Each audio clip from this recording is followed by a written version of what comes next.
Europe Matin. 6h, 9h. Thierry Dagiral. 7h14 tous les matins, à cette heure-ci on feuillette ensemble vos quotidiens du jour et le feu est toujours en une de vos journaux ce matin. Photo aérienne en une du Figaro de forêt en flammes. En Gironde, la lutte acharnée contre l'avancée des flammes. Gros plan sur la dune du Pilat avec ses fumées noires au loin en première page du Parisien aujourd'hui en France. Un site dévasté, c'est tout un écosystème qui est fragilisé, explique le quotidien.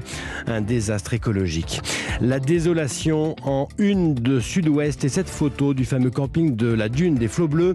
On y voit encore la petite scène des spectacles du soir colorés et festives. Autour, tout est réduit en cendres, totalement calciné. Enfin, la dépêche du midi interroge. Méga feu, à qui la faute? Est-ce que la France manque de moyens pour lutter contre ces incendies? La polémique enfle et Emmanuel Macron devra y répondre sur place en Gironde cet après-midi. Deux articles à lire précisément ce matin. D'abord, page 2 des Échos. Le quotidien économique explique que le paiement des RTT pourrait bientôt être exonéré de cotisations sociales et d'impôts sur le revenu.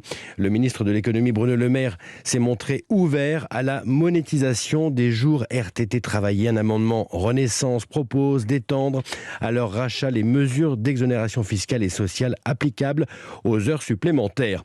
Autre article qui concerne notre vie quotidienne, c'est à lire dans la Tribune en ligne.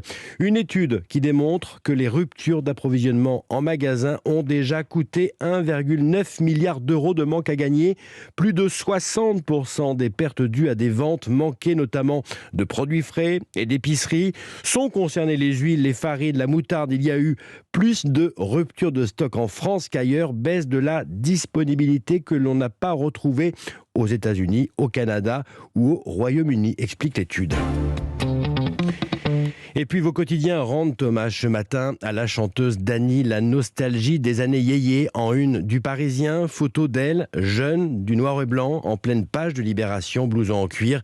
Déjà rebelle garçonne chez Hubert sur Europe 1 en 1967. T'as coupé les cheveux, dis donc. Oui, tout rasé. Ouais, t'as vraiment les cheveux complètement à ras. Enfin, il y en a à peine 2 cm. Maintenant, on prend vraiment pour une fille parce que tous les garçons ont les cheveux longs. Alors.